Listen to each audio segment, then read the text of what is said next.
కానీ ఈసారి చైర్లకు పెట్టి కెమెరా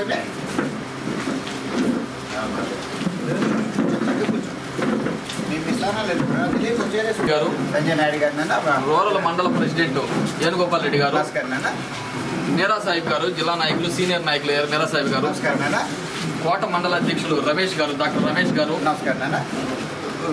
వాకాడు మండల అధ్యక్షులు ఒల్లి ప్రసాద్ గారు, టౌన్ జనరల్ సెక్రటరీ కొంజి శ్రీనివాసులు గారు, శరణ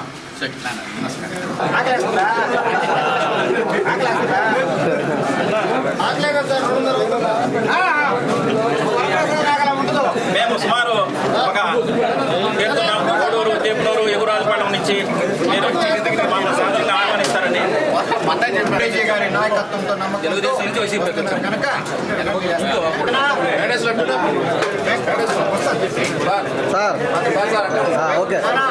వెంకటేశ్వర్లు దేపునూరు సర్పంచి ఒక రాజకీయ కుటుంబం నుంచి వచ్చిన వ్యక్తి, ఎంతో అత్యధిక మెజార్టీలో గెలిచిన వ్యక్తి. ఆ వేవ్లో కూడా తెలుగుదేశంలో గెలిచి ఒక ఆదరణ దొరుకుతుందనే ఉద్దేశంతో మేమంతా ఉన్నామని చెప్పి వైఎస్ఆర్ పార్టీకి వస్తే అది లేకపోవడంతో కొంతమంది పెత్తనాలకు తల వంచలేక నాకు మర్యాద కావాలని చెప్పి మాతో ప్రయాణం చేస్తూ బీజేపీకి వస్తున్నారు.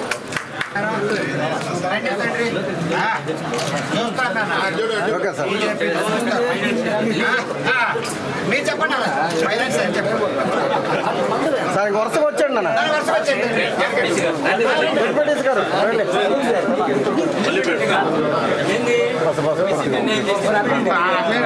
ఎమ్మెల్యేగా మన వరప్రసాదరావు గారికి నేను ఎంతో సహకరించాను. ఆయన ఉన్నత భావాలు కలిగిన వ్యక్తిగా ఆయన వెంట నడిచా. 2014లోనూ ఎంపీగా, 2019లో ఎమ్మెల్యేగా ఆయన ఎంతో వ్యక్తిత్వ వికాసం ఉన్న వ్యక్తి. ఆయనతో పాటు నడిచిన రాజకీయ స్వార్థ ప్రయోజనాల కోసం ఒకే కుటుంబం అనే వ్యక్తిని, అదే వైసీపీలో సార్తో పాటు ప్రయాణం చేసిన నన్ను, ఒకే కుటుంబంలో ఉన్న వ్యక్తిని నా మీదకు ఉసుగొలిపిన ప్రభుత్వం ఏదన్నా ఉందంటే అది వైసీపీ మాత్రమే. మా చెల్లెల భర్తని నా మీదకే ఉసుగొలిపి పోటీ పెట్టిన వ్యక్తిత్వం ఏదన్నా ఉందంటే అది వైసీపీ ప్రభుత్వమే. సార్ భావజాలం అది కాదు. సార్ ఆ రోజు నడిచాడు, మీరు నన్ను కలవాలి, వీడి నిజాయితీ పరుడు, వీడికి ఇవ్వాలి అన్న వ్యక్తిత్వం వికాసం ఉన్న వ్యక్తి మహానుభావులు కృష్ణార్జున్ లాంటి 2014లో మీరు గొప్పతనం చెప్పాలంటే దాదాపు వందనం. ఆయనకు నా హృదయపూర్వక నమస్కారం. నా జీవితం అంతవరకు మా సార్ అంటే తిరిగేలేదు. ఆయన కూడా అక్కడ చిన్న వ్యక్తి ఏమన్నాడు తెలుసా, అది చెప్పేస్తా, పేరు మాత్రం చెప్పను సార్. నేను కూడా మీకు రికమెండ్ చేశాను సార్. అప్పుడు 19లో నేను అన్నాను, నన్ను ఏమనుకోండి అలా రికార్డ్ చేయండి.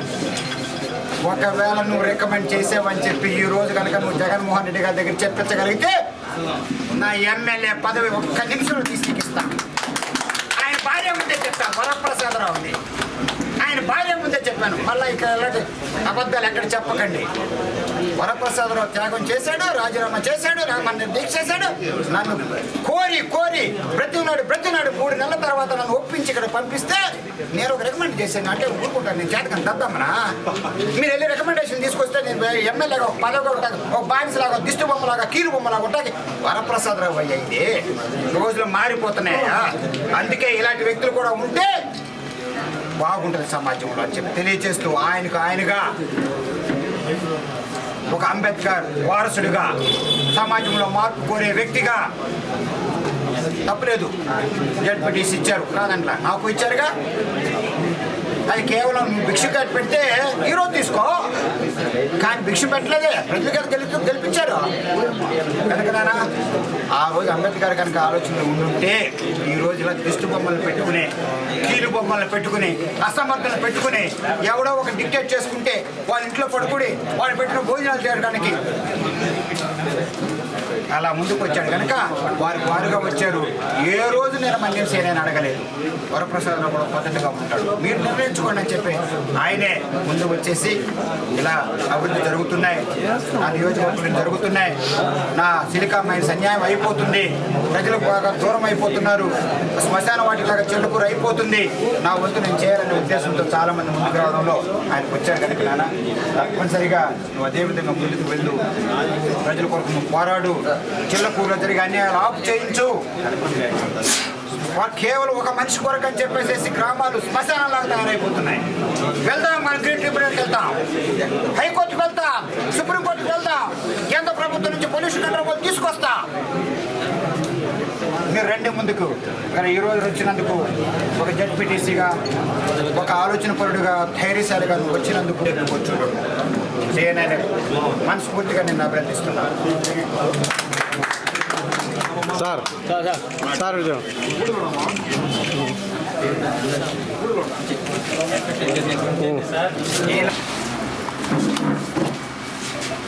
అందరికీ నమస్కారం. ఈరోజు ఎంపీ అభ్యర్థిగా మన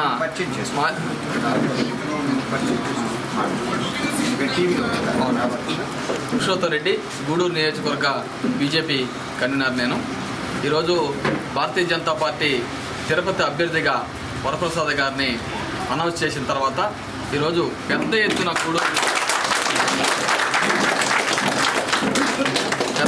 గూడూరులో చేరికలు జరుగుతున్నాయి. దానికి ముఖ్యంగా చేరికలు అంటే ఆషామాషి కాదు, సామాన్యులు కాకుండా మంచి పదవులు ఉన్నవాళ్ళు, సర్పంచులు, ఉప సర్పంచులు, జడ్పీటీసీలు, మండల నాయకులు, కాన్స్టిట్యున్సీలో మంచి పేరున్న నాయకులు ఈరోజు మోడీ గారి నాయకత్వాన్ని ఇష్టపడుతూ వరప్రసాద్ గారిని సెలెక్ట్ చేసినందుకు ఈరోజు భారతీయ జనతా పార్టీలో మీరందరూ చాలామంది వందలాది మందిగా ఈరోజు భారతీయ జనతా పార్టీలో మన ఎంపీ అభ్యర్థి వరప్రసాద్ గారి ఆధ్వర్యంలో చేరుతున్నందుకు పేరు పేరున మీ అందరికీ ఉదయపూర్వకమైన నమస్కారాలు తెలియజేసుకుంటూ భారతీయ జనతా పార్టీ కుటుంబంలోకి మిమ్మల్ని అందరినీ ఆహ్వానిస్తూ మీ అందరికీ ఉదయపూర్వకమైన ధన్యవాదాలు తెలియజేసుకుంటూ ఉన్నాం. చాలాసార్లు నేను చెప్పాను, ఎంతో ఆశతో నా చివరి దశలో ప్రజల్లో ఉండాలా అనే ఉద్దేశంతో నేను ఎంతో కష్టపడి సాధించుకున్న ఐఏఎస్ కూడా నేను రాజీనామా చేసి రావడం జరిగింది. మొట్టమొదటిసారి చిరంజీవి గారు సామాజిక న్యాయం పిలుపంటే వచ్చిన వ్యక్తిని, ఓడిపోయినా కూడా అది విడిచిపెట్టుకోకుండా నా రాజకీయ ప్రస్తావన ముందుకు తీసుకువెళ్ళాను. జగన్మోహన్ రెడ్డి గారు వారికి ధన్యవాదాలు తప్పనిసరిగా నేను తెలియజేస్తాను. అలాగే వైఎస్ఆర్ పార్టీ నాయకులు, కార్యకర్తలు కూడా నా తరఫున, కుటుంబం తరఫున ధన్యవాదాలు తెలియజేస్తూ ఈ సమయంలో ఉన్న విషయం చెప్పాలనుకుంటున్నా. నేను 12లో మే మాసంలో 2012లో చేరినప్పుడు జగన్మోహన్ రెడ్డి గారు ఉండకూడని చోట ఉన్నారు, జైల్లో ఉన్నారు. అప్పుడు వారికి అధికారం వస్తుంది లేదు అన్నది కూడా ఎవరికి తెలియదు. అప్పుడే పార్టీ పెట్టారు కొద్ది నెలల క్రితం. నేను అప్పుడు అదేది ఆశించుకోకుండా, గెలుస్తారా లేదన్నది కూడా ఆశించుకోకుండా, వారు కొన్ని కండిషన్లు నాకు పెడితే అలాగే అని చెప్పేసి ఏ ఆశ లేకోకుండా నేను వెంటనే అక్కడ చేరాను. చేరిన తర్వాత 12 సంవత్సరాలు నేను ప్రయాణం చేసినప్పుడు మొదటిసారి నేను కూడా 2014లో వైఎస్ఆర్ పార్టీకి ఎవరు కూడా ఆదరణ చూపించకపోతే నా వంతు నేను చేసుకుంటూ నా 7 నియోజకవర్గాలకి అగ్రకులాలు కూడా కలిపి వనరులన్నీ కూడా నేను ఏర్పాటు చేశానని సగర్వంగా నేను తెలియజేశాను. ఏమీ లేదు, జగన్మోహన్ రెడ్డి గారు ఏమీ అందువరకు ఇప్పుడు రాజకీయంలో లేరు, ఒకసారి ఎంపీగా ఉన్నారు, అంతవరకే. అప్పుడు నా స్థానం నాకు ఉంటుంది. నేను వైఎస్ఆర్ పార్టీని బలోపేతం చేయడంలో నేను కూడా కీలక పాత్ర వహించాను. 14 ముందు వహించాను. ఆ తర్వాత కూడా అలా పార్టీ క్రమశిక్షణ తప్పకోకుండా ఎంతో జాగ్రత్తతో చేసుకుంటూ ప్రత్యేక హోదా, ఆ రోజుల్లో ప్రత్యేక హోదా అన్నది నాన్న ఈరోజు చాలామంది దానికి విలువ ఇవ్వచ్చు, ఇవ్వకపోవచ్చు. ఆ ప్రత్యేక హోదా ఒక్క మాట మీదే మేము నా 5 సంవత్సరాలు కూడా ప్రజల్లోకి వెళ్ళిపోవడం జరిగింది. అప్పుడు ఒక ఎంపీగా నేను ఎంత కీలకమైన పాత్ర వహించానో మరలా ప్రజలకు తెలియచేయాలి. ఒక పసిబిడ్డలాగా నా రాష్ట్రం కొరకు నా పార్టీ కొరకు, జగన్మోహన్ రెడ్డి గారి నాయకత్వం కొరకు ఎన్ని స్లోగన్స్ పార్లమెంట్ లోపల బయట ప్లాకార్డులు పెట్టుకుని చేయకూడని చేయడం, స్పీకర్ లోపలికి వెళ్ళడం, ఒక్క వరప్రసాదరావు అందరికంటే కూడా ఎక్కువ చేసింది అన్నది రాష్ట్రం అంతా కూడా తెలిసిన విషయమే. అది అప్పుడు ఏం లేదు. నా పార్టీ, నా వైఎస్ఆర్ పార్టీ, నా నాయకుడు జగన్మోహన్ రెడ్డి గారు అన్నదే ఆలోచనతో వచ్చాం. దీక్ష చేయమన్నారు, చేశాం. రాజీనామా చేయమన్నారు, మొట్టమొదటి వరప్రసాదరావు చేశాడు. అది కూడా చాలా చాలా కీలకమైన మాట. మిగిలిన వాళ్ళు ఆలోచిస్తున్నారు, వనరులు ఎక్కడి నుంచి వస్తాయి, ఎవరు గెలిపిస్తారు, ఏంటి గ్యారంటీ, పెద్ద వాళ్ళు అన్న మాటలవి. నేను ఒకటే మాట అన్నా, జగన్మోహన్ రెడ్డి గారు మొట్టమొదటిసారి చెప్పినప్పుడు మనం నిరాకరించలేదు కనుక మనం తప్పనిసరిగా రాజీనామా చేద్దాం, నేను చేస్తున్నాను, మిగిలిన వాళ్ళు లేదని చెప్పేసి మొట్టమొదటి వాడిని నేను చేశాను. అంత నిజాయితీతో పార్టీకి విశ్వాసంగా ఉన్నప్పుడు నన్ను ఎందుకు ఎంపీ నుంచి ఎమ్మెల్యే పంపించారు? నేను ఐఏఎస్ విడిచిపెట్టి వచ్చి నా అనుభవం కానివ్వండి, ఐఏఎస్ కానివ్వండి, నేను ఎంపీ పదవి కావాలని కోరుకున్నా. సరే, ఎందుకు చేశారో నాకైతే అర్థం కాలేదు. ఆల్ రైట్, పార్టీ నిర్ణయించింది. ఒక్కసారిగా నేను ఢిల్లీ నుంచి గబగబా ఇక్కడ గూడూరు పంపించేశారు. చాలా చిన్న ప్రాంతం, వయసులో పెద్దవాడినైనా బాగా ఎక్కువ తిరుగుతుంటాను, ఏరియా ప్రాంతం అది. ఆ ఎంపీగా కూడా అన్ని చోట్ల కూడా ఎంపీ ఆఫీసులు తెరిపించడం, లెటర్లు వేయడము, ఎన్నో గ్రామాలు తిరగడం, అంత చక్కగా చేసుకుంటూ పోతూ నా పార్టీని బలోపేతం చేసుకుంటూ వచ్చాను. ఎమ్మెల్యే వేశారు. ఎందుకు వేశారు అన్నది ఎవరికీ అర్థం కాదు. అదేమంటే ఎదిగిపోతారు, రాకెట్లాగా ఎదిగిపోతుంది. సజ్జల రామకృష్ణ గారు అన్న మాట ఏంటంటే రాకెట్లాగా ఏంటి రాకెట్లాగా ఎదిగిపోవడం అన్నది? ఒక ఎమ్మెల్యే, ఎంపీ అన్న తర్వాత పార్టీలోకి ప్రజల్లోకి వెళ్ళాలా? ఏ రోజన్నా నా పార్టీ ఇదే తప్పేనా? నా నాయకుడికి తలవంచుకోకుండా ఉన్నానా? ప్రజలకు సేవ చేయాల్సిన బాధ్యత ఉంది. ప్రతిపక్షంలో అప్పుడు మేము ఉన్నాం. సో ఎందుకు పంపించారో తెలియదు. అది మొదటి తప్పు వాళ్ళది. రెండోది అయిన తర్వాత మళ్ళీ 5 సంవత్సరాలు ఇదే క్రమశిక్షణతో జగన్మోహన్ రెడ్డి గారు ప్రతిసారి ఏమంటారు? Backward classes are the backbone అంటారు. దాని అర్థం ఏంటి? దళితులు మనకి పార్టీకి పునాదులు లాంటి వాళ్ళు అంటారు. దాని అర్థం ఏమిటి? అదే నేను ఇక్కడ క్షేత్రస్థాయిలో చేశాను. అది ఎంత పాపం అవుతుంది? ఆ పేదవాళ్ళతో ఓట్లు వేయించుకున్న వాళ్ళకి మర్యాద ఇవ్వకపోతే ఎంత పాపం అవుతుంది? ఎవరన్నా ఏదన్నా ఆలోచించారా? ఏదన్నా బీసీలని, దళితుల్ని 2 రకాలుగా చూస్తున్నారు. ఒకటి, ఓట్లు వేయించుకోవడం, రైట్. ఓట్లు వేయించుకున్నప్పుడు నువ్వు మర్యాద కూడా ఇవ్వు, వారి నాయకత్వం పెంచు. లేదు, 29 మంది ఎమ్మెల్యేలు ఎస్సీలు ఉంటే దాదాపు 27-28 మందిని మార్చారే అంటే ఏంటి? అంత చులకన అయిపోతారా? అది పాపం కాదు? నీ సత్తా ఉంటే నీకుతో సమానంగా ఉన్న సామాజికానికి నువ్వు ఎదురు తిరుగు. నువ్వు సత్తా ఉంటే నీతో సమానంగా ఉన్న ఆర్థిక వాళ్ళతో నువ్వు పోటీ పడు. నిరుపేదలు, సామాజికంలో వెనకబడి 5,000 సంవత్సరాలు తొక్కుపట్టిన వాళ్ళ మీద, ఆర్థికంగా వెనకబడిన వాళ్ళ మీద నీ రాజకీయం చూపిస్తారా? మీ నాయకత్వం చూపిస్తారా? అది పాపం కాదు? మేము ఓట్లు వేయట్లా, దళితులు ఓట్లు వేయలా, బీసీలు ఓట్లు వేయకోకుండా వచ్చారా మీరు? అంతమందిని మార్చారే, అది ఏ విధంగా న్యాయం అని చెప్పి ఆ వైఎస్ఆర్ పార్టీ నాయకత్వాన్ని నిలదీసి అడుగుతున్నా. ఈరోజు అడగట్లా. రెండోది, మళ్ళా నాకు ఆ పదవి మన ఎంపీ పదవి కోరాను. ఎందుకంటే నాకు అర్హత ఉంది, ఇంకా చేయాలని ఆశ ఉంది, ఆరోగ్యం ఉంది, నా పార్టీకి నేను విశ్వాసం ఉన్నా. నా నాయకుడికి ఏ రోజు కూడా ఎదురు తిరగల.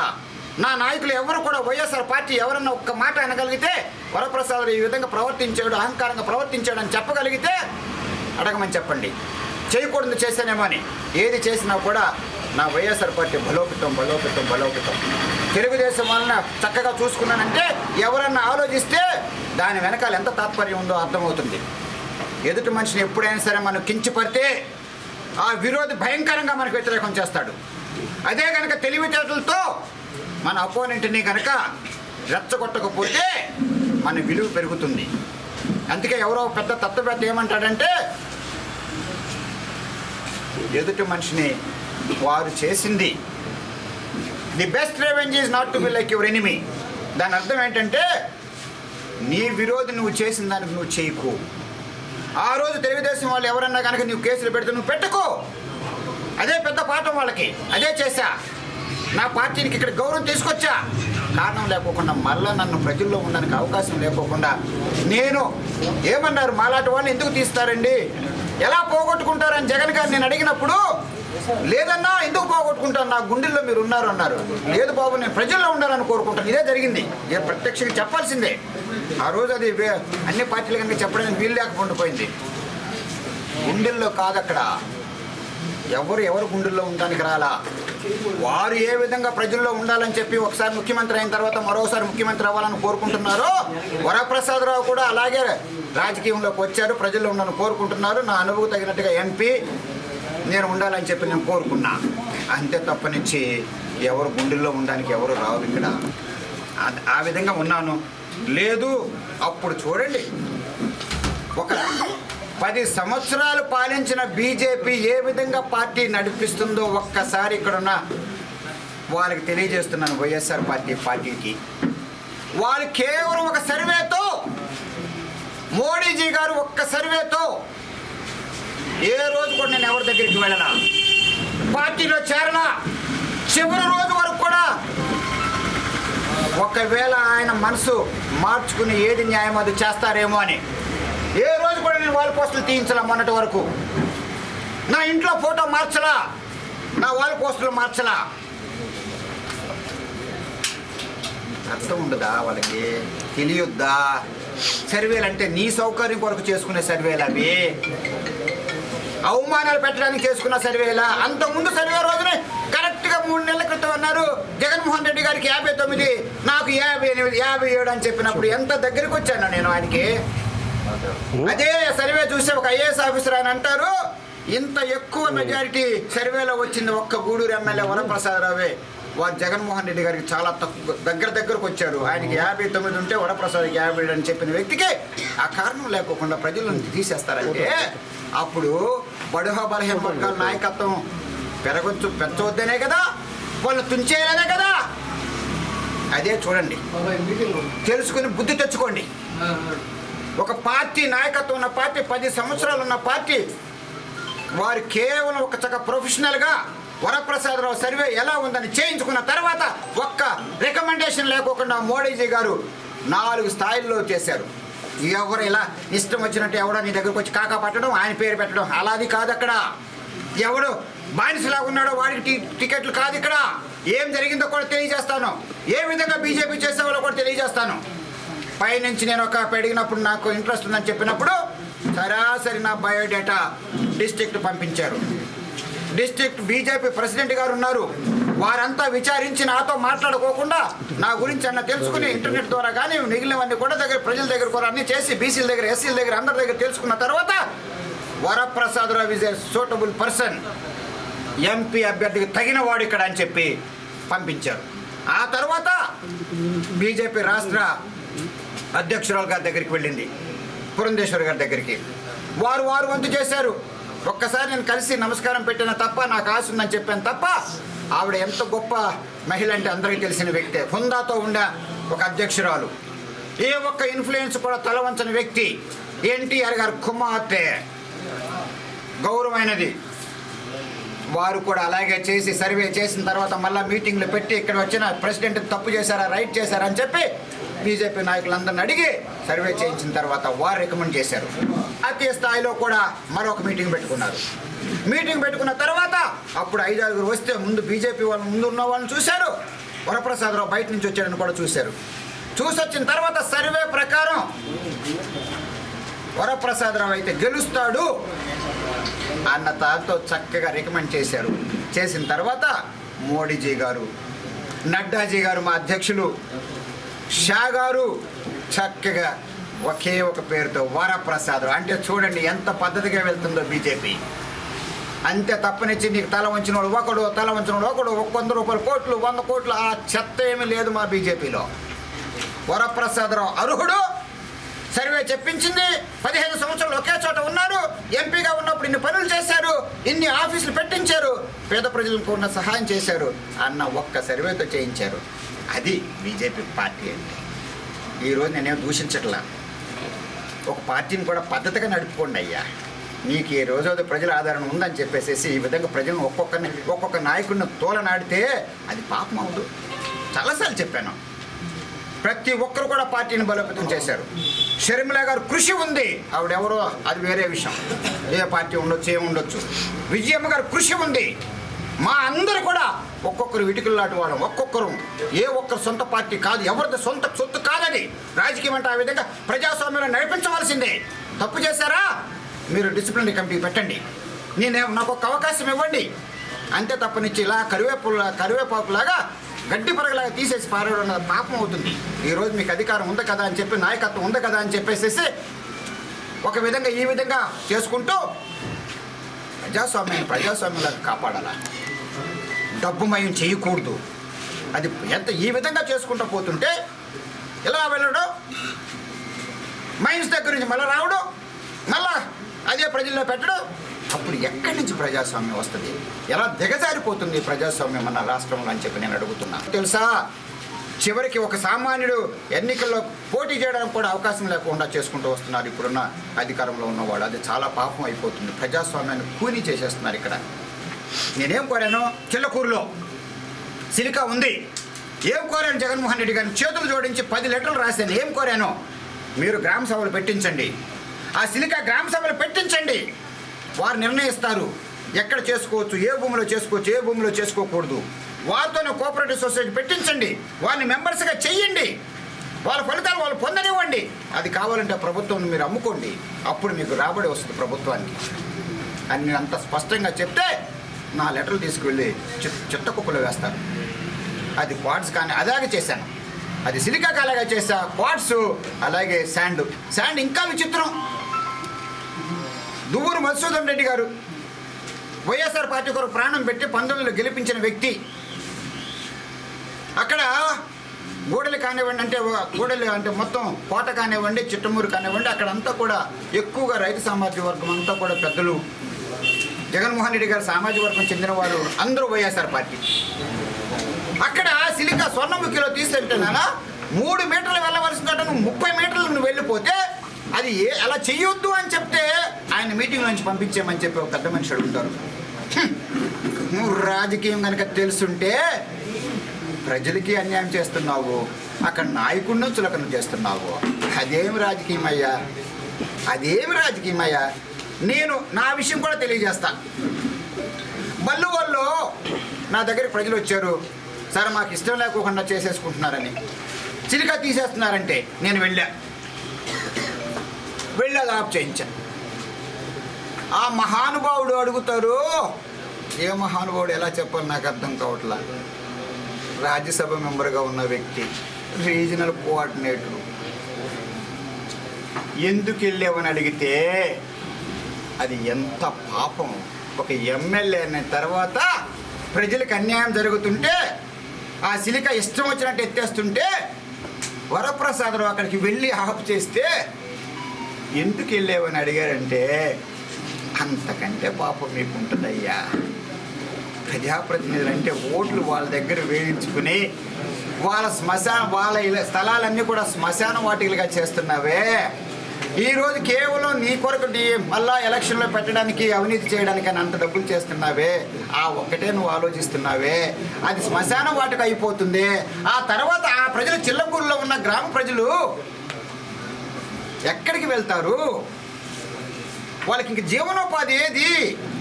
అందరూ చదువులేని వ్యక్తులు ప్రభుత్వ భూముల్లో ఏదో చేసుకుంటూ పోతున్నారు, సొనకాలంలో నీళ్లు లేకుండా పోతున్నాయి అని చెప్తే వినలేదు. శాండ్ అలాగే. కనుక నాన్న రెండోసారి మళ్ళీ జగన్మోహన్ రెడ్డి గారి దగ్గరికి వెళ్ళాలా. వరప్రసాదరావు నీతితో కూడిన రాజకీయం, ధైర్యంతో కూడిన రాజకీయం, సమర్థవంతతో చేసే రాజకీయం. బడుహ బలహీన వర్గాల కొరకు నేను వచ్చాను, వాళ్ళతో నిలబడ్డాను. మరలా నాకు మోడీజీ గారు నాకు అవకాశం ఇచ్చారు. రెండోసారి కూడా కలవలా వాళ్ళ దగ్గరికి. ఎంతో మంది చెప్పారు మీరు కాముగా ఉంటిస్తారు. ఏమి ఎందుకు కాముగా ఉండాలా? వెళ్ళి మళ్ళా ఒక బానిసగా తయారవ్వాలా? అప్పుడు ఈ 10 సంవత్సరాల బానిస చాలేదా? ఈ 10 సంవత్సరాలు నాకు బానిసత్వం చాలేదా? వెళ్ళలేదు. ఆ రోజు నాకు అవకాశం అది ఎవరో చేతితో తీసి ఇచ్చేశారు, వారికి ఇచ్చేసేయండి. ఒక సమర్థవంతుడైన అనుభవంతుడు కావాలా ఒక ఎంపీ. నీ ఇష్టం వచ్చిన వాళ్ళని పెట్టుకోవడానికి అది న్యాయం కాదది. ఒక పార్టీ అన్న తర్వాత అనుభవంతులు ఉంటారు, జ్ఞానవంతులు ఉంటారు, అన్ని విషయాలు తెలిసిన వాళ్ళు ఉంటారు. నాకు తెలిసి వైఎస్ రాజశేఖర రెడ్డి గారు ఏ రోజు కూడా ఎదగనిచ్చిన వాళ్ళు ఎదగనిచ్చారు. ఎవరినైనా ఇక్కడ ఏదో రాజమండ్రిలోకి ఎంపీ ఎవరు ఉంటారు, ఎవరినైనా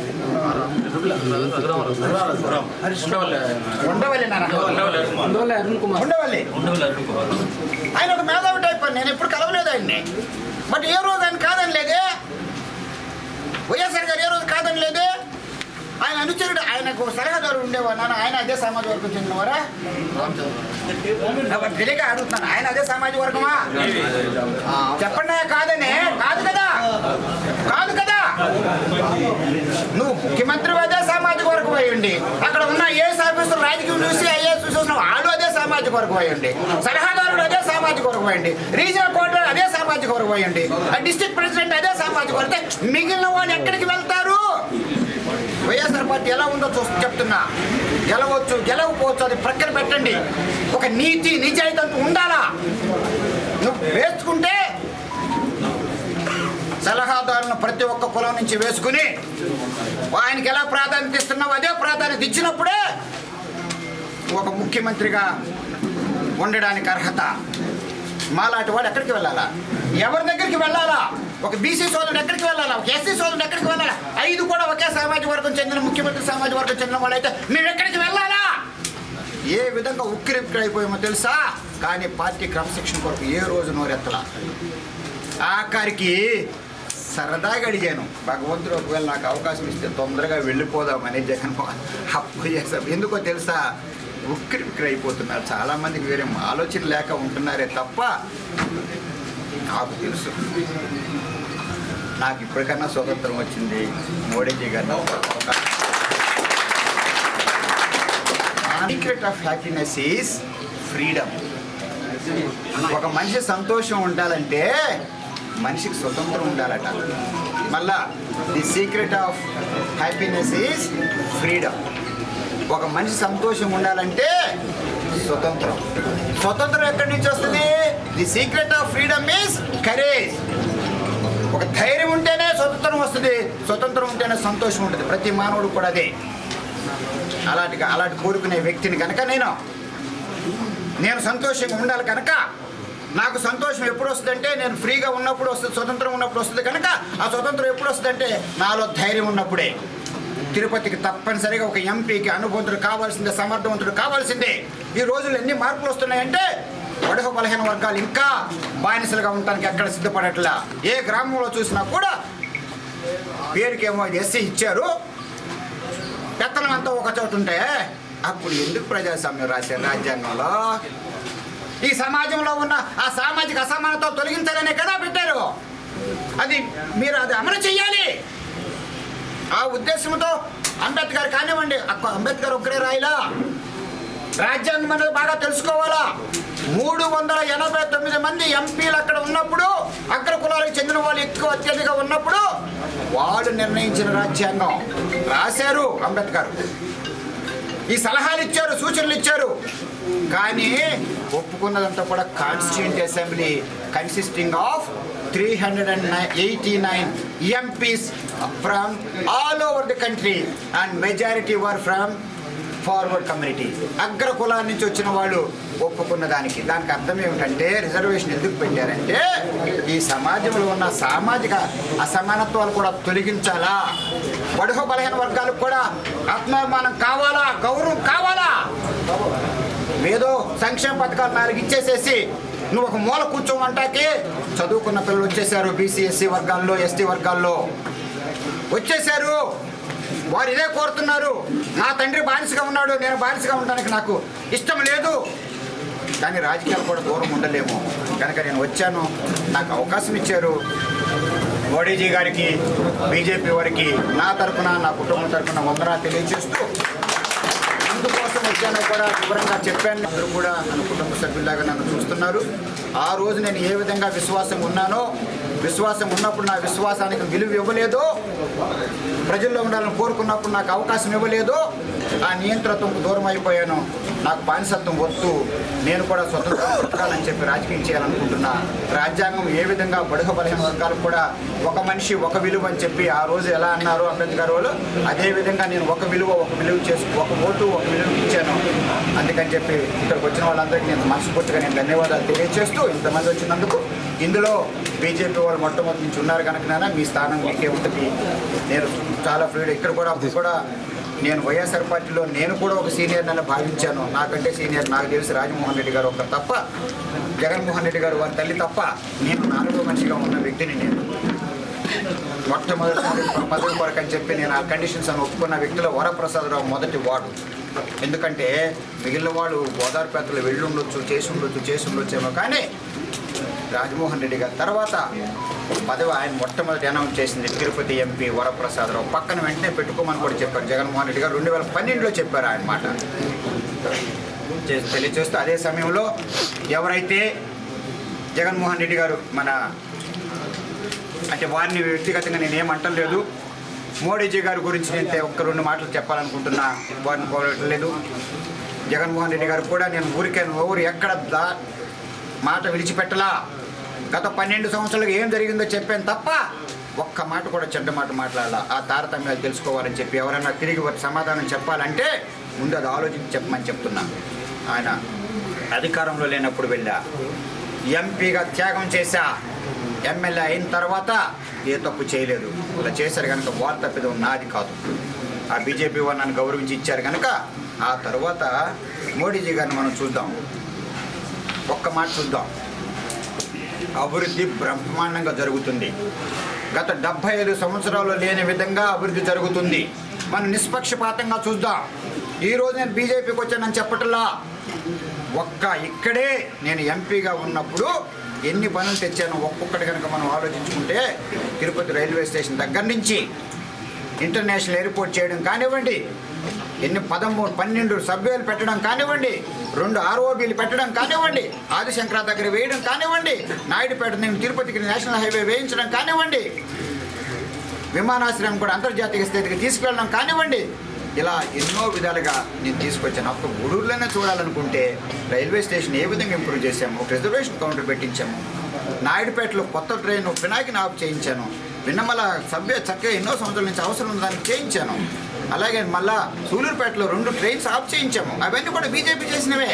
ఆ రోజే కక్ష చూడలేదే, ఈ వైఎస్ఆర్ పార్టీ ఎంపీ అని చూడలేదే. అలా ఆ విధంగా చేసుకుంటూ వచ్చారు కనుక అభివృద్ధి జరుగుతుంది కనుక. తర్వాత అక్కడ కులాలకి రాజకీయం లేదు నాన్న బీజేపీలో. బాబా కులాలతో ముడిపడి ఉన్న రాజకీయం అంటే అంతకంటే దరిద్ర రాజకీయం ఉంటుందయ్యా. ఒకవైపేమో సమాజంలో ఉన్న అసమానత్వాలు తొలగించాలన్నప్పుడు రాజకీయ ప్రజాస్వామ్యం ఒక్కటి సరిపోదయ్యా, సామాజిక ప్రజాస్వామ్యం కూడా కావాలయ్యా. తెలుసుకోవయ్యా. ఆ 3 ముడిపడి ఉన్నాయి. ఏ 3?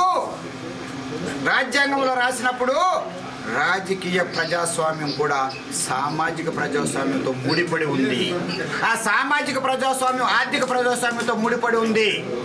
ఏ రోజైతే ఆర్థిక సమానత్వం వస్తుందో, సామాజిక ప్రజాస్వామ్యం ముందు రావాలా, దాని దగ్గర నుంచి ఆర్థిక ప్రజాస్వామ్యం రావాలా, అప్పుడే రాజకీయ ప్రజాస్వామ్యానికి అర్థం ఉంటుంది. అప్పుడే ఈ 3 చక్కగా నడుస్తున్నాయి కనుక ఎంతో ఆలోచనతో నేను వచ్చాను కనుక మరొక్కసారి నేను ఎంతో సంతోషపడుతూ, మోడీజీ గారు చేసే పనులన్నీ కూడా మైనారిటీస్ కూడా ఒక్కసారి నేను ఆలోచించమని చెప్తున్నా.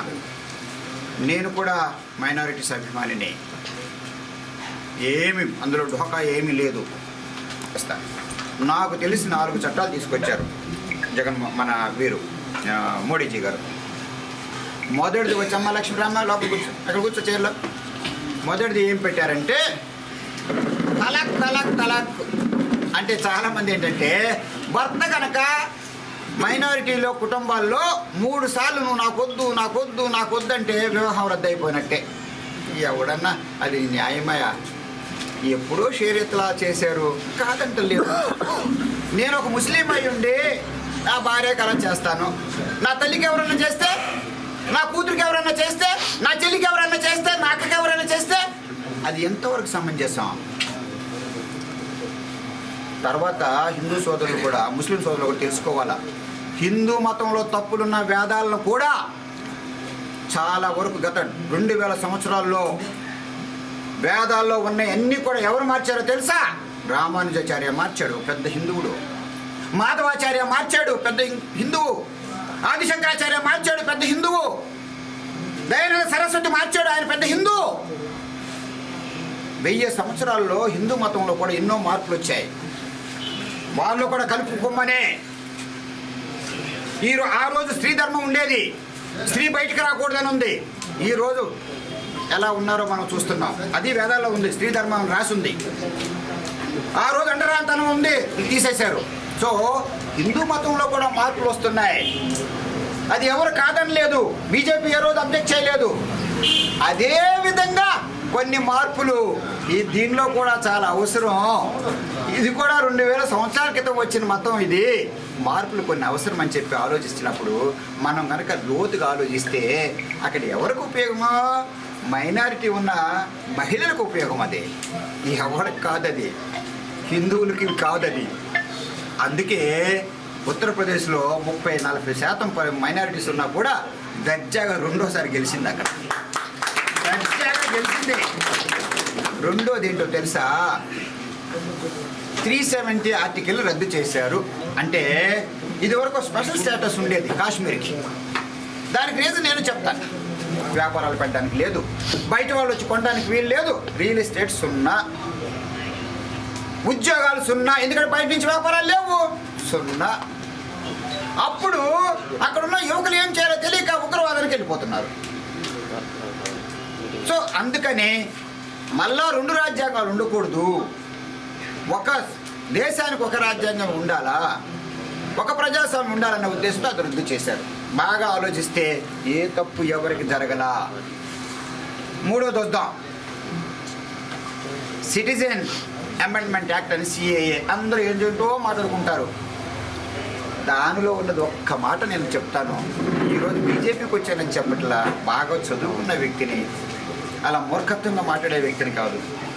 2014 ముందున్న ఏ ఒక్కరు కూడా ఏ విధమైన ప్రశ్న అడగరు, ముట్టుకోరు. ఈ ఉగ్రవాదం వచ్చిన తర్వాత 3 విదేశాల నుంచి కొంతమంది మైనారిటీ సోదరులు వచ్చి ఉండుంటే వాళ్ళు ఎందుకు వచ్చారు అని తెలుసుకోవడానికి కొన్ని క్వశ్చన్లు అడుగుతున్నారు. నీ పుట్ట పూర్వోత్తరాలు ఏంటి? నువ్వు అక్కడి నుంచి వచ్చావు, ఎందుకు వచ్చావు? నీకు అక్కడ ఇష్టం లేదు, భారతదేశంకి ఇస్తావా? నువ్వు నచ్చ చెప్పుకో. లేదు అక్కడ ఉన్న అగ్రకుల మన ఉగ్రవాదులతో కనుక నీకేమైనా సంబంధాలు ఉన్నాయా, వెళ్ళిపో. నేను మన భారతీయులుగా మాట్లాడుతున్నాను, ఏ చెడ్డ మాట మాట్లాడటం లేదు, దాని తాత్పర్యం అది. అందుకు మించి ఏమీ లేదు. అక్కడ ఉన్న వాళ్ళు ఎవరైనా ముందు వచ్చేస్తుంటే హిందువులు కానీ పార్సీలు కానీ చివరికి క్రిస్టియన్స్ కూడా ఎవరిని పంపటలా. ఎందుకంటే ఉగ్రవాదంతో లింక్ ఉన్న వాళ్ళు మాత్రం మనకి ఏ రోజైనా కూడా ప్రాబ్లమ్స్ వస్తుంది అన్న ఉద్దేశంతో ఆ సిఏఏ వచ్చింది. సో 4వది ఏంటన్నా చాలా ముఖ్యమైన కూడా వచ్చింది. నేను కూడా ఎంపీగా ఉన్నా. మతం మార్పు వద్దు అని చెప్పి ఒక చట్టం తీసుకొచ్చారు బీజేపీ వాడు. మేమంతా కూడా ఇది సెక్యులర్ కదా, మతం అంటూ లేదు కదా దేశానికి అని చెప్పిన తర్వాత ఆ చట్టం వాపస్ తీసుకున్నారు మోడీజీ గారు. ఆ చట్టం వాపస్ తీసుకున్నారు అంటే ఏంటి? ఎక్కడ ప్రజలకు వ్యతిరేకమో మత స్వాతంత్రం ఇచ్చారు వాళ్ళు. సో ఆ విధంగా ఇంకొకటి ఏదో ఉంది, అది మళ్ళీ జ్ఞాపకం. సంవత్సరాల్లో కూడా మార్పులు చేసుకుంటూ వచ్చారు, హిందువులే మార్చారు. భక్తి మూమెంట్ ఎవరైనా ఇంట్రెస్టింగ్గా చూస్తే అందరూ హిందువులే. మొత్తాన్ని వేదాల్లో ఉన్న అన్నీ మార్చేశారు. చాలామందికి తెలియకపోవచ్చు. అది ఆల్వర్స్ నమ్మవర్స్ అని చెప్పేసి మొదలుపెట్టారు. నమ్మాల్వర్సు ఆల్వర్స్ మొట్టమొదటి పెట్టారు. ఎప్పుడు 6వ శతాబ్దం నుంచి వచ్చారు వాళ్ళు. సో చక్కగా మార్చుకుంటూ వచ్చాడు. ఏం లేపలేదే, అందరూ హిందువులు, ఎవరేమనలేదే.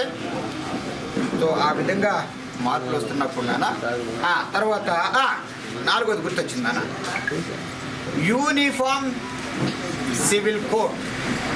దాని అర్థం కూడా తెలియచేస్తాను. ఒక భారతదేశానికి ఒక రాజ్యాంగం ప్రకారం ఆ సివిల్ కోడ్ అంటే మనం ఏ విధంగా ఉండాలన్నది ఒకటిగా ఉండాలి.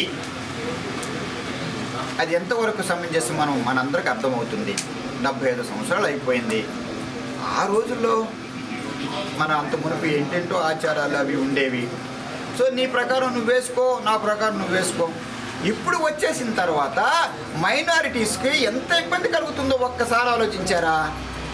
వారు మెయిన్ స్ట్రీమ్లోకి రాలేకపోవడం వల్ల ప్రభుత్వం నుంచి వచ్చిన పథకాలు వాళ్ళకి అందటల్లా. ఆ మెయిన్ స్ట్రీమ్లోకి రావాలని చెప్పి అంబేద్కర్ చెప్పిన మాటలు మన విన్నారా?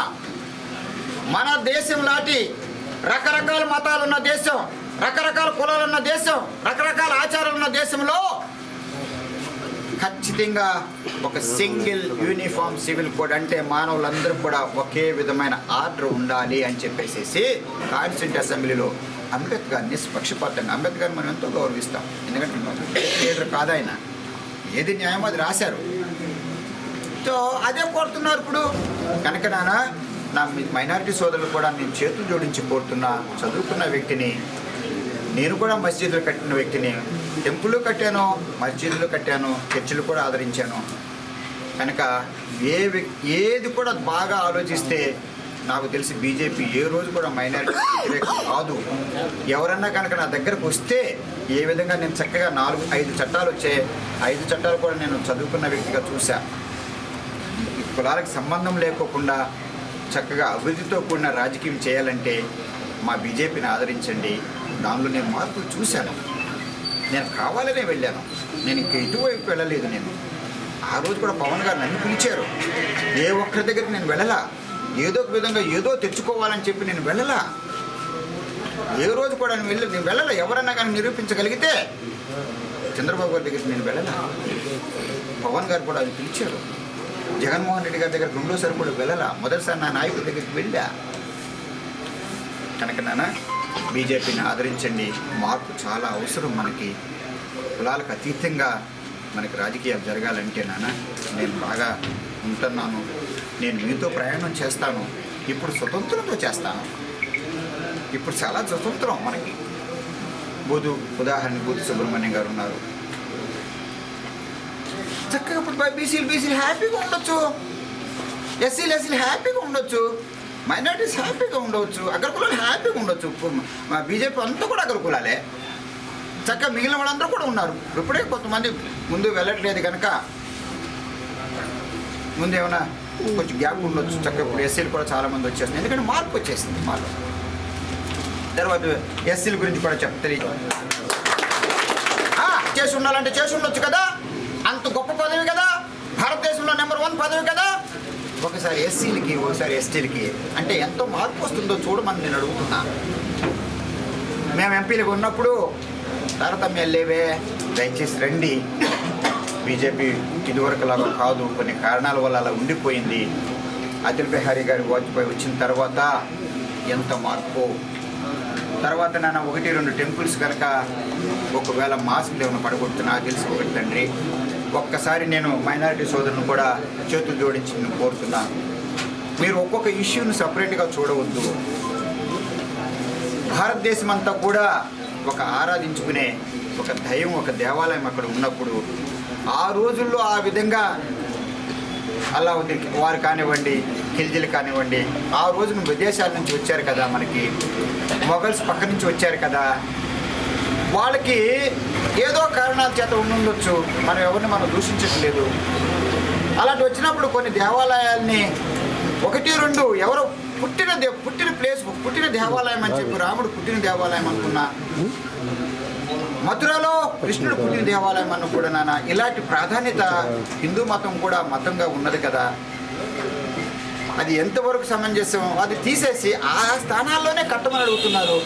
నువ్వు మళ్ళా ఇదివరకు ఉన్నదాన్ని నువ్వు తీసేసావు కనుక అది తీసేసి వాళ్ళు కట్టుకుంటున్నారు. నీకు ఇంకోసారి ఇస్తున్నారే. నువ్వు మస్జిద్ కట్టొద్దని ఎవరంటలేదే, నువ్వు చర్చి కట్టొద్దని ఎవరంటలేదే. అందరూ కూడా అది జన్మభూమి, రాముడు పుట్టిన జన్మభూమి, కృష్ణుడు పుట్టిన జన్మభూమి అని చెప్పి మన 80% ప్రజలంతా కూడా హిందువులు కనుక అది కోరుకుంటున్నారు తప్ప మీరు దయచేసి అక్కడ ఏదో మస్జిద్ ఉంది అది పాడు చేశారు అని చెప్పి ఆ ఒక్క యాంగిల్లో మీరు చూడవద్దు. మీరు కూడా ఒక్కసారి ఆలోచించి అది కూడా 2000 సంవత్సరాల క్రితం ఉంది కదా, 2000 సంవత్సరాలు ఉంది కదా, మీరు వచ్చిన తర్వాత 15వ సంవత్సరం 15 అంటే 500 సంవత్సరాల క్రితం కదా మీరు పడగొట్టారు. ఆ స్థానంలో అది మళ్ళా పెట్టుకోవాలనుకుంటున్నారు. అక్కడ ఎక్కడ తప్పు జరిగిందని చెప్పి మైనారిటీ సోదరులు ఒక్కసారి ఆలోచిస్తే నాతో విభేదించడానికి అవకాశాలు కనిపించగల. ఇంకో చోట కట్టుకోమని. ఇక్కడైతే 2 ఎకరాలు ఇస్తే నాకు తెలిసి 5 ఎకరాలు ఇచ్చారు. నాకు తెలిసినా 5 ఎకరాలు ఇచ్చారు. అక్కడ కట్టుకోండి, శాశ్వతంగా ఉండండి, ఇక్కడికి వచ్చి మళ్ళీ పక్కన గొడవలు ఎందుకు అని చెప్పి సమాధానం చెప్పారు తప్ప నాకు తెలిసి ఏ రోజు కూడా నేను ఈ రోజు ఇలా మాట్లాడుతున్నాను దయచేసి అనవద్దు. ఇంకొక మాట కూడా అన్నారు, ఏది అక్కరు రైట్ మంత్రి ప్లస్ పవర్ఫుల్. వరప్రసాదరావు మంత్రి కాదు, సామాజికంగా కూడా ఆర్థికంగా కూడా. ఆయన 10 లెటర్లు ఇస్తే కాకాని గోవర్ధన్ రెడ్డి గారు ఒక మంత్రిగా 10 లెటర్లు ఇస్తే, వరప్రసాదరావు 10 లెటర్లు ఇస్తే అధికారులట ఆయనకి 5 చేస్తారట, వరప్రసాదరావు 10 చేస్తారు. వరప్రసాదరావు కీలకమే కదా అక్కడ. ఆయన ఉన్న మాటే కాకాని గోవర్ధన్ రెడ్డి గారు మన గూడూరులో అందరి ముందన్న మాటే, అందులో తప్పేమి లేదు. కనుక ఈసారి నేను చేతులు జోడించి కోరుతున్నా, మన తిరుపతి నియోజకవర్గానికి నిజమైన ప్రజాస్వామ్యం సామాజిక న్యాయం ఉండాలంటే, అందరూ కూడా సంతోషంగా ఉండాలంటే, కేంద్ర ప్రభుత్వం నుంచి నిధులు రావాలంటే, అమృత పథకం ద్వారా నిధులు రావాలంటే ఒక సమర్థవంతుడు కావాలా, ఒక అనుభవంతుడు కావాలా, ఒక ధైర్యంతో ఉన్న వ్యక్తి కావాలా. నన్ను బీజేపీ అభ్యర్థిగా నన్ను ఆదరించండి. కులాలకు అతీతంగా ఉన్న పార్టీ మా బీజేపీ పార్టీ, ఆదరించమని చెప్పి కోరుకుంటూ ఇంతమంది వచ్చినందుకు వాళ్ళందరికీ వందనాలు తెలియజేస్తూ, ఇదే విధంగా అన్ని నియోజకవర్గాల్లో కూడా ఇదే విధంగా మేము చేస్తాము, మార్పు తీసుకొస్తామని చెప్పి తెలియజేస్తూ సెలవు.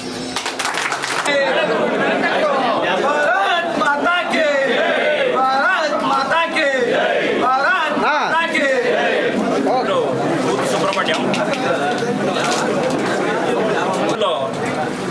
97లో ఎంపీటీసీని, అప్పటి నుంచి రాజకీయాల్లో ఉన్నాను.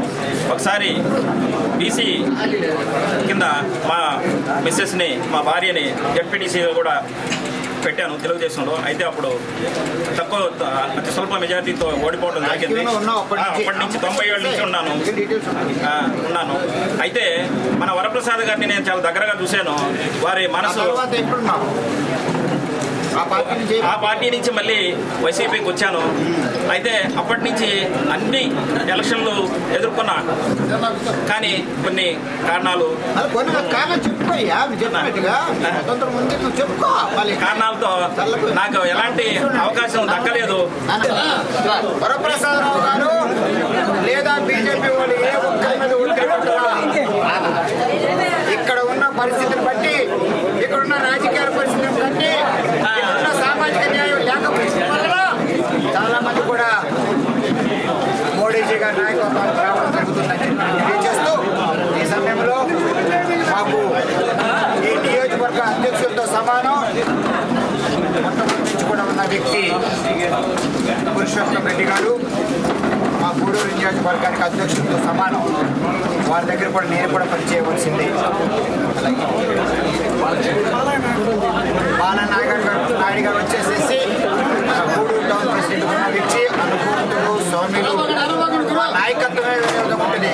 దౌర్జన్యాలు ఉండవు, కేసులు ఉండవు, అందరూ కూడా సమానమైన కుటుంబం ఉంటాం. బీజేపీ వాళ్ళు ఈ రోజు నుంచి ప్రతి ఒక్కరు కూడా ఒక ఎస్సీ, ఎస్టీ, బీసీ, మైనారిటీ సోదరులు నా పార్టీ, నా పార్టీ, నా పార్టీ, ఏ ఒక్కరు తోక ఇక్కడ చెల్లడానికి వీలు లేదు. ఎవరిది కూడా నీకు 10 రూపాయలు ఉన్నాయి, నీ పెత్తనం చెల్లదు, నువ్వు సమానుడివే. అది బీజేపీ పార్టీ చెప్పాలా. మోడీ గారి నాయకత్వం జిందాబాద్, భారతీయ జనతా పార్టీ జిందాబాద్, భారతీయ జనతా పార్టీ.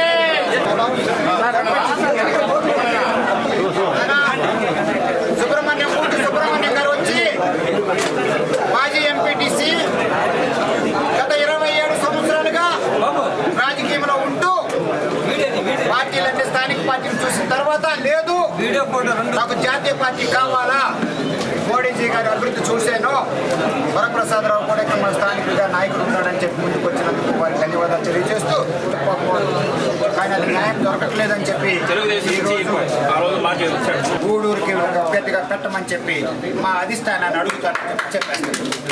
ఒక చదువుకుని ఉండే వ్యక్తి కావాలా. ఇప్పుడే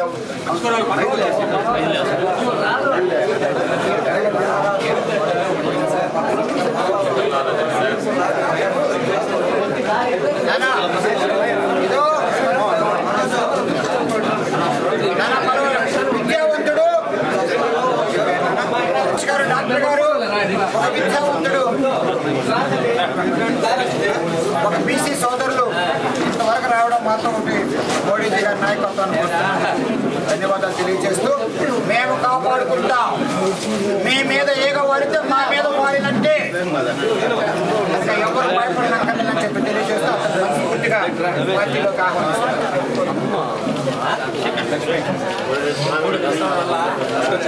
ఓకే నేను ఎవరో పిలిచేసి గబగబా చాలా సునీల్ చూడు బ్రదర్ ఫోటోలు వేస్తాను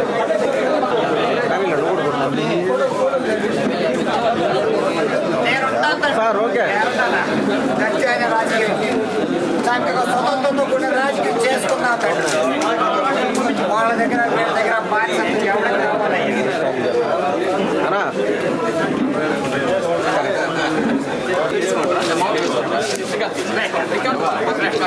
వెరీ గుడ్.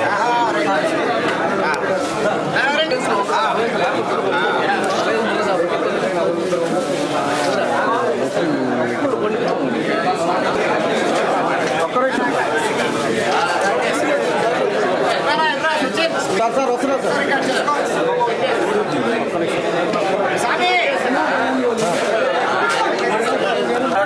సార్ ఒక్క సెకండ్. వర్తమానపాలన నుంచి వచ్చాము ప్రజెంట్. మేము ప్రజెంట్ ఇప్పుడు కాదు మళ్ళీ కానీ ఆయన సార్ బీజేపీలోకి వెళ్తే మేము బీజేపీలోకి వెళ్ళి ఆయన నాయకత్వం నడుస్తున్నాము. మళ్ళీ కూడా ఆయన సపోర్ట్ చేసి అన్ని పనులు అన్ని కార్యక్రమాలు పాల్గొంటాం నుంచి ఫుల్ కాన్ఫిడెన్స్ ఉంటుంది, ఫుల్ ఫోకస్ చేస్తాం అన్ని విషయాలు కూడా బాగా సపోర్ట్ చేస్తాం. మా యువత అంతా కలిసి ఇప్పుడు కానీ అదే విధంగా చేస్తాం. ఇప్పుడు టీడీపీ బీజేపీకి ఇద్దరికి సునీల్ గారికి సార్కి ఇద్దరికి సపోర్ట్ చేయాలని అందరూ నిర్ణయించుకున్నాం.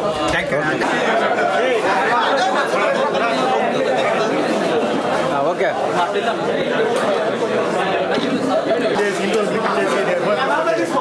ఓకే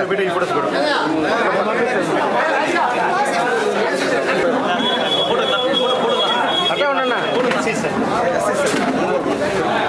ఏంటి మీరు కూడా ఏంటి మీరు కూడా ఏనా చేసేయండి.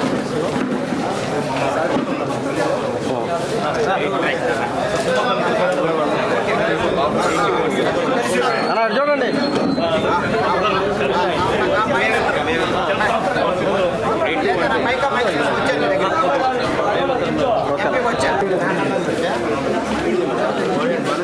మోడీజీ గారి నాయకత్వం, మోడీజీ గారి నాయకత్వం, మోడీజీ గారి నాయకత్వం. BJP party, BJP party, BJP party, Bharat మాతాకి చూడండి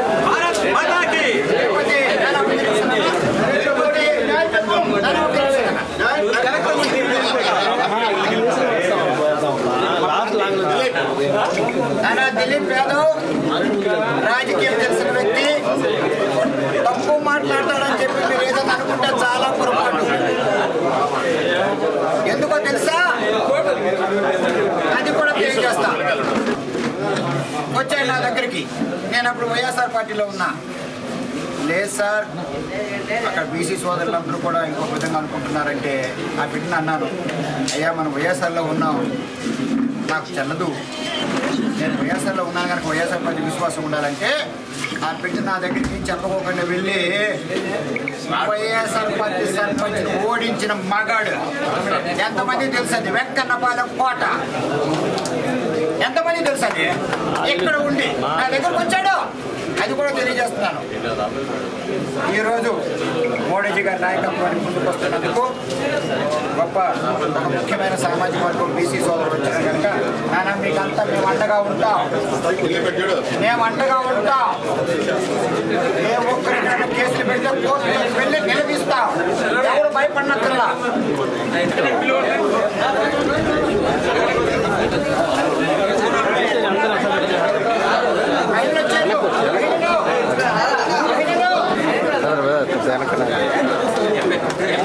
సునీల్ కొద్ది సైడ్కి ఉంటే లేచి వాళ్ళకి ఫోటో 10 రూపాయలు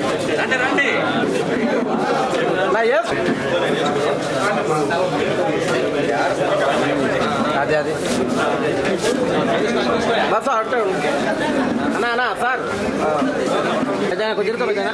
మీరు పక్కన ఒకవేళ మీరు కనుక దక్షిణ భారతదేశంలో ముస్లింలు కానివ్వండి, లేదా గూడూరు ప్రజలకు కనుక ముస్లిం సోదరులకు, మహిళలకు కానివ్వండి, పురుషులకు కానివ్వండి, మీకు అన్యాయం జరిగింది, కేంద్ర చట్ట ప్రకారం అన్యాయం జరిగిందంటే మిమ్మల్ని నా ఖర్చులతో ఢిల్లీకి తీసుకువెళ్ళి అక్కడ మంత్రులు కల్పించి మీతో చెప్పి ఒకవేళ అన్యాయం జరిగితే అన్యాయం ఆపు చేయిస్తారని కూడా అందరి ముందు నేను సమక్షం తెలియజేస్తాను. కనుక మీ విలువలు మీరు పోగొట్టుకోవక్కర్లేదు కదా. సార్ ఓకే అమ్మా లక్ష్మి, నీ బాగా చెప్తున్నా కదా.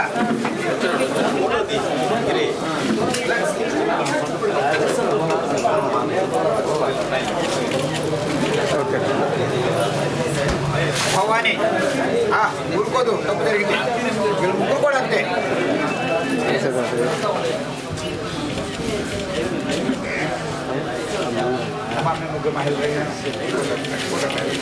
కోసం వచ్చిన వ్యక్తిని కాదు, ప్రజల్లో ఉండాలని కోరుకున్న వ్యక్తిని తప్ప జగన్మోహన్ రెడ్డి గారు ఒక్కరోజు ఒక్క పదవి అయినప్పుడు బహిరంగంగా తెలియచేస్తా. ఏ ఒక్కరోజు కూడా సార్ ఏం నాకు ఇవ్వలేదు, నన్ను అసెంబ్లీకి తీసుకొచ్చారు కదా, ఐఏఎస్లో ఉన్నప్పుడు అన్ని నిధులు నేను ఐఏఎస్ తమిళనాడు తీసుకొచ్చా కదా, బహిరంగంగా తెలియజేస్తున్నాను. ముఖ్యమంత్రి గారు జగన్మోహన్ రెడ్డి గారు కనుక వరప్రసాదరావు ఈ పదవి అడిగాడు 5 సంవత్సరాలు అంటే ఆత్మహత్య చేస్తా. ఏ రోజు అడగల, నాకు అర్హత ఉంటే ఇవ్వు, అడగలేదు, అందుకోసం రాలా. ప్రజల్లో ఉండాలని కోరుకున్నాను, సామాజిక న్యాయం కోరే వ్యక్తిని, అందుకొరకు వచ్చానని చెప్పి తెలియజేస్తూ ఈరోజు కొత్తగా వచ్చిన వాళ్ళు ఎవరైనా ఉంటే దయచేసి ముందుకు రండి. మోడీజీ గారి నాయకత్వం, నిలబడే నాయకత్వం, మార్పులు చాలా వస్తున్నాయి. దేశానికి ఒక నాయకత్వం చాలా అవసరం. ప్రపంచంలో మన ఇండియా స్థాయి ఎక్కడికో వెళ్ళిపోతుంది. మహిళకి ఎంతో స్వతంత్రం వస్తుంది, పరిశ్రమలు వస్తున్నాయి, రోడ్లు వస్తున్నాయి, మనకు ఒక సాగరమాల రోడ్లు వస్తున్నాయి. అవన్నీ కూడా ఆయన తీసుకొచ్చారు, ఆదిశంకరాదాన్ని ఇచ్చారు మనకి. అలాగే రేపటి నుంచి చెన్నై బెంగళూరు ఇండస్ట్రియల్ కారిడార్లో మనకు పెద్ద ఎత్తున వస్తుంది. నాయకులందరూ ఒప్పుకుంటే 15,000 మందికి ఉద్యోగాలతో వచ్చే లెదర్ ఫ్యాక్టరీకి మళ్ళా నేను కృషి చేస్తా. కేవలం ఒక మనిషి సులోభాలు కొరకు అది రాకోకుండా ప్రజల్ని మత్తెక్కించి సారాయం పోయించి అది అడ్డుకుంటూ ఉన్నది. అది మహాపాపం. ప్రజలకు అన్యాయం చేసిన వాళ్ళకి ఏ రోజు కూడా మేలు జరగదు. ఎంత తొందరగా తెలుసుకుంటే అంత మంచిదని చెప్పి నేను తెలియజేస్తూ, తప్పనిసరిగా కేంద్ర ప్రభుత్వ నిధులవి ఆ లెదర్ ఫ్యాక్టరీ 150 కంపెనీలు ఆల్రెడీ సైన్ చేసినవి. కేంద్ర ప్రభుత్వం 150 కోట్లు దానికి ఇచ్చారు. 15,000 మందికి ఉద్యోగాలు వస్తాయి. ఒక దూర ప్రాంతం కోటలో వస్తుంది. అది తీసుకొస్తే ఎంత మేలు జరుగుద్ది. అది కేంద్ర ప్రభుత్వం స్కీమ్ కనుక నేను తీసుకొస్తా. ముఖద్వారాలు ఓపెన్ చేయిస్తా, పక్షుల శరణాలయం ఉన్న రోడ్లు వేయిస్తా. ఎందుకంటే మోడీజీ గారు వస్తారు, నాకు స్వతంత్రం వస్తుంది. ఇక్కడ మళ్ళా దయచేసి సునీల్ గారిని గెలిపించండి. మేమిద్దరం కలిసి ప్రయాణం చేస్తేనే జరుగుతుంది. ఇద్దరు కలిసి ప్రయాణం చేయకపోతే చాలా కష్టం. ఐఏఎస్ చదివిన వాడిని, రాష్ట్ర ప్రభుత్వంలో కొన్ని భాగాలు ఉంటాయి, కేంద్ర ప్రభుత్వంలో కొన్ని భాగాలు ఉంటాయి, కొన్ని వచ్చి ఇద్దరు కలిపి భాగాలు ఉంటాయి.